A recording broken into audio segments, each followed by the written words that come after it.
riding the Niner Rip 9 RDO today. It's 29-inch trail bike. Do it all, kind of in the all mountain category. It's got 150 mil of suspension up front, 140 in the rear. Quite a good climbing bike. It's got a Maxxis aggressor on the back, which rolls real nice. And although it's got a very supple suspension feel in the rear, real easy to get that rear shock to break away into the travel. It does have quite a bit of like anti-squat pedal support going on at the same time. As far as the geometry of this bike, it's got a decent sized chainstay, kind of middle of the road.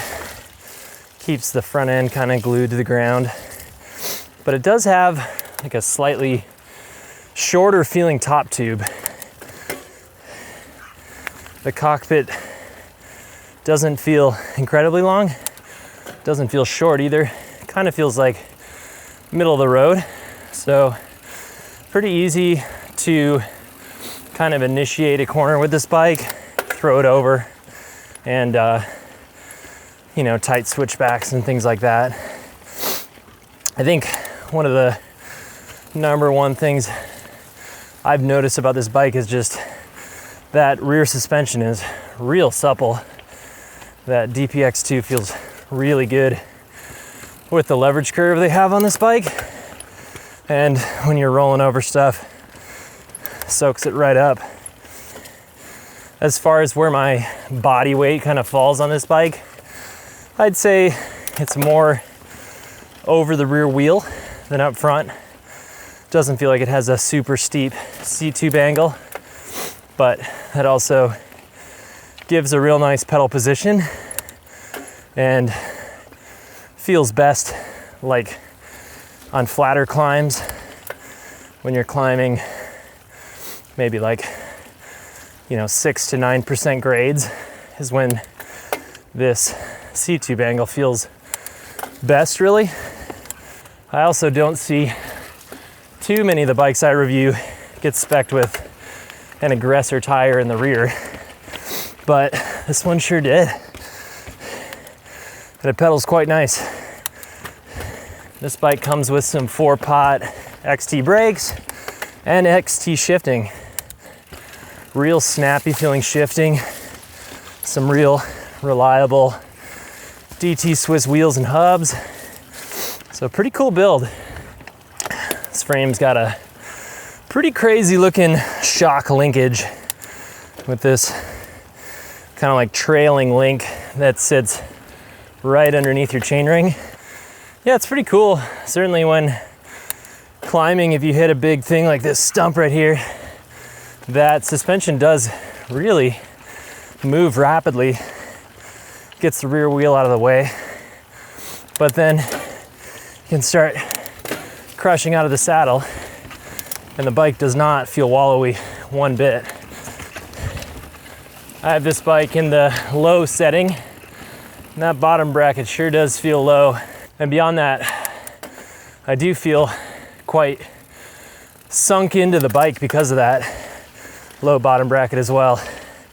Just feel like I'm certainly a bike that I feel like I'm sitting into and not on top of, which is another thing that I really like. Oh my gosh. This thing is really plush feeling. Wow. That rear suspension does just like soak it up. Not really used to feeling a bike with kind of like a little bit shorter feeling bike, feeling that supple. I really like it.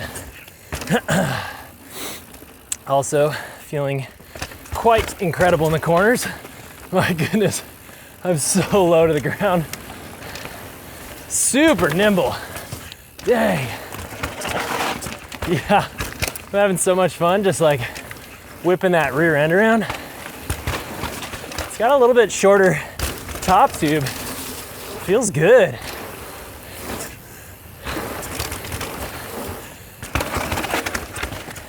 Woo. Everything is quite greasy.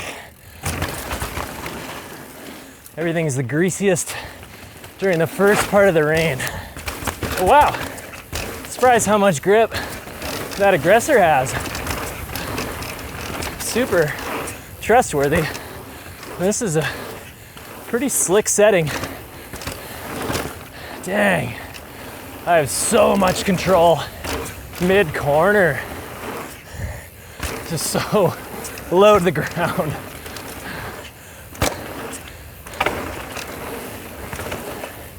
Brakes are feeling on point too. Even that small rotor, it's building quite a bit of power. Forgot the old front fender today. Critical error. I have a feeling, however, that this trail and this bike, woo, we're just made for each other. Yeah, this, like, for being like a mid-travel all mountain bike, this thing is ultra nimble for sure. And the other strange thing is just how plush this dang thing is. It gives it like this really lofty feeling when you're going off of lifts, off of lips. Just like, so smooth. Doesn't just slap you in the air. Dang. Woo! This thing is just an athlete in the corners. Feels strangely good in the air too. I don't know what that is. Just wants to be airborne. But it doesn't punt you up there. Just like slowly wafts you into the air.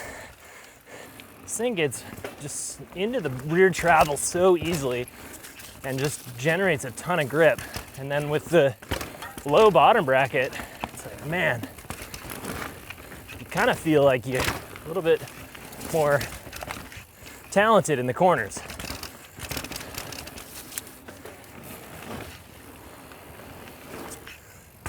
Oh, big jump. Yeah, this thing feels so good. Such a different feeling. And this is definitely not a bike that has any propensity to buck you.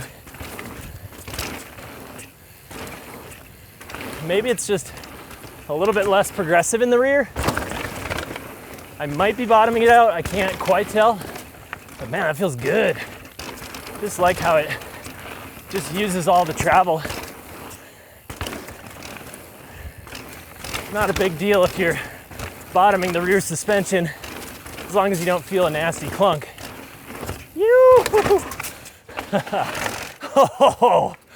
Oh, big 90-degree skid. Just felt like I could manage it because of all the balance I have. So I really thought with that small rotor in the front, these brakes would meet their match with a guy my size. And that is definitely not the case. I'm just getting a little bit deeper into the lever, but they are still so easy to pull. But anyways, who's this bike for? This bike is for somebody who wants a little super flickable bike that generates tons of traction, feels, whoo, feels quite soft, and yeah, just kind of gobbles up the bumps. But like, really the personality of this bike is so easy to whip around. Jeez. It just gives you a little bit more balance than you're used to having in the corners as well. And corners are pretty much where all skill lies anyway, huh? So it helps you out with really the most difficult part of mountain biking.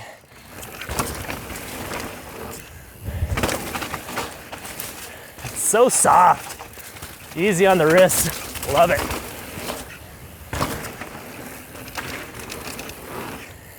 If you like this review, consider subscribing to the YouTube channel. And for more content like this, head on over to freehubmag.com.